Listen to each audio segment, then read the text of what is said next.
రాష్ట్రంలో గంజాయి మత్తు పదార్థాలు పూర్తి స్థాయి నిర్మూలించేందుకు ప్రత్యేక చర్యలు చేపడుతున్నట్లు ఈగల్ ఎస్పీ నగేష్ బాబు స్పష్టం చేశారు. ఇతర రాష్ట్రాల నుంచి వస్తున్న గంజాయి మత్తు పదార్థాలను అడ్డుకునేందుకు నిఘా కొనసాగుతోందన్నారు. వీటిని విక్రయించే వారిపై కఠిన చర్యలు తప్పవని హెచ్చరించారు. యువత విద్యార్థుల్లో గంజాయి మత్తు పదార్థాలపై అవగాహన కల్పించేందుకు ప్రత్యేక కార్యక్రమాలు చేపడుతున్నామంటున్న ఈగల్ ఎస్పీ నగేష్ బాబుతో మా ప్రతినిధి రామకృష్ణ ఫేస్ టు ఫేస్. ఇతర మత్తు పదార్థాలను పూర్తిగా నిర్మూలించేందుకు రాష్ట్ర ప్రభుత్వం ప్రత్యేక చర్యలు చేపట్టింది. ప్రత్యేకంగా ఈగల్ విభాగాన్ని ఏర్పాటు చేయడంతో పాటు దీనికి సంబంధించి ఎక్కడెక్కడి నుంచి గంజాయి వస్తుంది, దానికి సంబంధించినటువంటి మూలాలు ఏంటి కనుగొనే అన్ని రకాల ప్రయత్నాలన్నీ కూడా కొనసాగుతూ ఉన్నాయి. ఈ నేపథ్యంలో మనతో ఈగలకు సంబంధించినటువంటి ఎస్పీ నాగేష్ బాబు మనతో ఉన్నారు. ఆయనతో మాట్లాడే ప్రయత్నం చేద్దాం. సార్, ప్రధానంగా ఈ రాష్ట్రంలో గంజాయితో పాటు ఇతర మత్తు పదార్థాలను పూర్తి స్థాయిలో నిర్మూలించేందుకు ఎలాంటి చర్యలు తీసుకుంటా ఉన్నారు? మీ ప్రధానంగా ఈగల్ టీం నుంచి ఏ విధమైనటువంటి వర్క్ చేస్తాం? ఈగల్ ఫామ్ అయ్యాక చాలా కార్యక్రమాలను టేకప్ చేయడం జరిగింది. ఎన్ఫోర్స్మెంట్తో పాటు అవేర్నెస్ క్యాంప్స్ కూడా కండక్ట్ చేయడం జరిగింది. ఇప్పటికీ more than 9,000 awareness camps conduct చేశాము.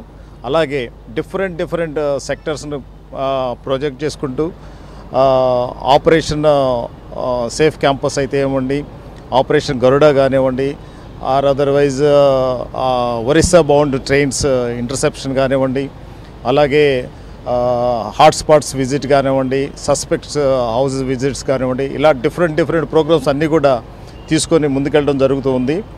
ఎన్ఫోర్స్మెంట్ చాలా స్ట్రిక్ట్గా చేయడం వల్లే మీరు చూసినట్టయితే స్టాటిస్టిక్స్ ప్రకారం చాలా తగ్గుదల కనిపిస్తూ ఉంది. అలాగే పబ్లిక్లో కూడా చాలా అవేర్నెస్ క్రియేట్ అయింది.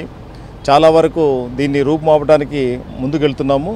డెఫినెట్గా రాబో కాలంలో అతి తక్కువ కాలంలోనే డ్రగ్ ఫ్రీ ఆంధ్రప్రదేశ్ని అచీవ్ అవుతాం. ఇది ఒక చైన్ వ్యవస్థలాగా మారింది. ఎందుకంటే ప్రధానంగా ఇక్కడ గంజాయి పండకపోయినప్పటికీ ఇతర రాష్ట్రాల నుంచి అది ఇక్కడికి వస్తున్నటువంటి పరిస్థితి అయితే ఉంది. ఈ చైన్ వ్యవస్థని దాన్ని నిర్మూలించేందుకు ఎట్లాంటి చర్యలు తీసుకోండి? చాలా తీసుకుంటున్నామండి. మన రాష్ట్రంలో గంజాయి సాగు లేకుండా చేయటంలో 100% సక్సెస్ సాధించాము. ఆల్మోస్ట్ ఆ కల్టివేషన్ 0 అయిపోయింది.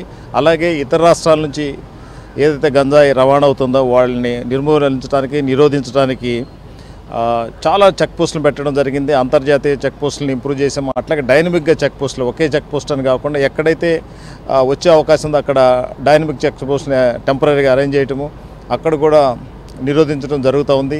చాలా చర్యల ద్వారా అక్కడ లోకల్ పోలీస్ కానివ్వండి, అదర్ ఆర్గనైజేషన్స్తో కొలాబరేట్ అయ్యి వీటిని నివారించడం జరుగుతుంది. యువత కావచ్చు, విద్యార్థులు కావచ్చు, ఈ గంజాయి మత్తులో వాళ్ళంతా కూడా బానిసలు అవుతున్నటువంటి పరిస్థితి. వాళ్ళని అక్కడి నుంచి బయటకు తీసుకురావడానికి ఎలాంటి అవేర్నెస్ ప్రోగ్రామ్స్ కండక్ట్ చేస్తూ ఉంది ఈ ఈగల్ టీం?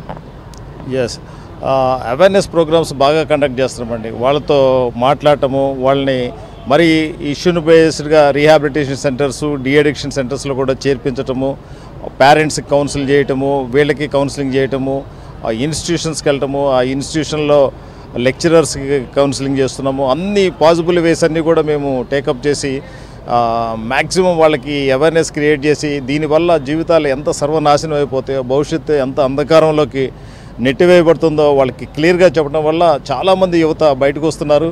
వాళ్ళు కూడా ఈగల్ అంబాసిడర్స్గా మారి ఈ యొక్క రెస్పాన్సిబిలిటీ వాళ్ళు కూడా క్యారీ ఫార్వర్డ్ చేస్తూ నిజంగా చాలా అద్భుతంగా ఈ అవేర్నెస్ కండక్ట్ చేస్తున్నారు.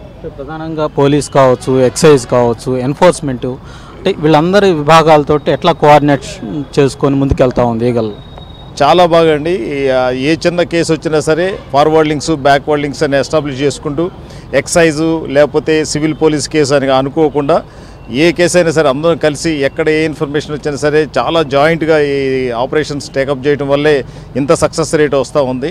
ఆల్మోస్ట్ ఏ కేసు పెట్టినా సరే ఎవరికి ఏది లేకుండా అందరి యొక్క మోటివేషన్, అందరి యొక్క ఇంటెన్షన్ ఒకటే, ఈ కేసుని క్రాక్ చేయాలి, అఫెండర్స్ని పట్టుకోవాలి అనే ఒక కృతనిశ్చయంతో ముందుకెళ్తున్నారు. కాబట్టి ఈ ఆపరేషన్స్ అన్నీ కూడా సక్సెస్ అవుతున్నాయి. గంజాయి సప్లై చేసే వాళ్ళు కావచ్చు, దాంతోపాటు దాన్ని వినియోగించే వాళ్ళు కావచ్చు, ఎలాంటి హెచ్చరికలు చేస్తూ ఉంది ఈగల్కి సంబంధించిన? వినియోగదారుల వల్ల కొంత సానుభూతి ఉన్నప్పటికీ వాళ్ళు కూడా కఠినమైన శిక్ష ఎదుర్కొంటారండి. ఇంకా డ్రగ్ పెడ్లర్స్ కానివ్వండి, ఈ సప్లయర్స్ కానీ వాళ్ళకి చాలా చాలా కఠినమైన శిక్షలు ఉన్నాయి. NDPS అనేది చాలా కఠినమైన చట్టం. దీని ద్వారా మినిమం 10 నుంచి 20 సంవత్సరాలు జైలు శిక్ష పడేదిగా అవకాశం ఉంది. అట్లాగే బెయిల్ కూడా దొరకదు. చాలా చాలా స్ట్రిక్ట్ రూల్స్ ఉన్నాయి. ప్రొసీజర్స్ అన్ని ఫాలో అవుతున్నారు. ఈగలు వచ్చాక అన్నిటి మీద ఒక అవగాహన ఉంది కాబట్టి ఫైలింగ్ కూడా ప్రాపర్గా జరుగుతూ ఉంది. శిక్ష అనేది ఖరారవుతూ ఉంది కాబట్టి ప్రతి ఒక్కళ్ళు వీటికి దూరంగా ఉండి వాళ్ళు సంరక్షించుకోవాలి, ప్రొటెక్ట్ చేసుకోవాలని మేము విజ్ఞప్తి చేస్తున్నాం. ఎవరైనా పబ్లిక్ గనక ఈ మత్తు పదార్థాలకు సంబంధించినటువంటి సమాచారం అందితే ఎవరికి తెలియజేయాలి, ఏంటి దానికి సంబంధించినటువంటి? ఇప్పటికే అందరికీ తెలియజేశాము. ప్రజల్లో కూడా చాలా విరివిగా వాడబడుతుంది. 1972 అనే టోల్ ఫ్రీ నంబర్ ఉంది. ఎవరైనా సరే, ఇది సింగిల్ విండో ఇన్ఫర్మేషన్ సెంటర్. ఇది మీరు డ్రగ్స్ గురించి, ఏదైనా డ్రగ్స్ పెడ్లింగ్ గురించి కానివ్వండి, డ్రగ్స్ యూజ్ చేసే వాళ్ళ గురించి కానివ్వండి, కన్జ్యూమర్స్ గురించి కానివ్వండి, మీరు ఇన్ఫర్మేషన్ ఇవ్వచ్చు. అలాగే ఈ డ్రగ్ బారిన పడిన వారిని ఏం చేయాలి, ఎలా హ్యాండిల్ చేయాలి, వాళ్ళని ఎక్కడ చేర్పించవచ్చు, రీహాబిలిటేషన్ సెంటర్స్ యొక్క ఇన్ఫర్మేషన్ కానివ్వండి, డి అడిక్షన్ సెంటర్స్ యొక్క ఇన్ఫర్మేషన్ కానివ్వండి, అన్నీ కూడా ఈ నెంబర్ ద్వారా మీరు పొందుకోవచ్చు. ఇది మొత్తానికి చూసుకున్నట్లయితే గంజాయితో పాటు ఇతర మత్తు పదార్థాలను పూర్తిగా ఈ రాష్ట్రం నుంచి నిర్మూలించే విధంగా ఈగల్ ప్రత్యేకమైనటువంటి చర్యలు చేపడుతుందని ఎస్పీ నాగేష్ బాబు చెప్తా ఉన్నారు. ఈ గంజాయికి సంబంధించినటువంటి విక్రయాలు ఎవరైనా కనుక జరిపితే వాళ్ళు తప్పనిసరిగా చట్ట ప్రకారం శిక్షకు గురవుతారు. 10 నుంచి 20 ఏళ్ల పాటు శిక్ష పడే అవకాశం కూడా ఉందని చెప్తా ఉన్నారు. ఇప్పటికే ఈ గంజాయికి సంబంధించి ప్రజల్లో ఒక అవగాహన తీసుకొచ్చేందుకు ప్రత్యేకమైనటువంటి కార్యక్రమాలు కూడా రూపకల్పన చేసి వాటిని ప్రజల్లోకి తీసుకెళ్తున్నామని కూడా ఎస్పీ నాగేష్ బాబు చెప్తా ఉన్నారు. వీడియో జర్నలిస్టు షణ్ముఖతో రామకృష్ణ, సిటీ 24x7 గుంటూరు.